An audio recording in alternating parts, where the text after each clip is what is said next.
Just the way they would talk to each other, conversation, bouncing off each other with so much ease, but still within their characters, and it was so exciting. जिन लोगों को लगता है कि Bhojpuri industry सिर्फ अश्लील movie अश्लील song लाते हैं, उन लोगों को ये फिल्म जरूर देखना चाहिए। Khesari Lal Yadav trending star, super star, hit machine, मतलब भोजपुरी के हमारे खेसारी भाई के ये डांस मूवी एकदम ब्लॉकबस्टर रहा और बहुत ही गर्दा उड़ा दिया।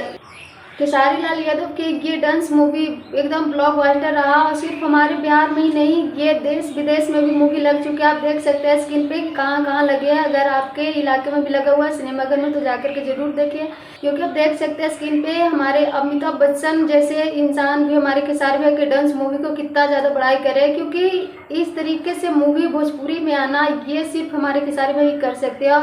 और खेसारी लाल यादव अपने भोजपुरी को उस ऊंचाइयों तक लेके जाना चाहते हैं जहाँ तक कभी कोई सोच भी नहीं सकता, और हमेशा से बॉलीवुड और साउथ इंडस्ट्री के एकदम टक्कर देते आए। आज भी देखिए ये डांस मूवी ब्लॉकबस्टर रहा। वैसे आप देखे या नहीं, कमेंट्स में जरूर बताइएगा, और ये मूवी कैसा। Thank you.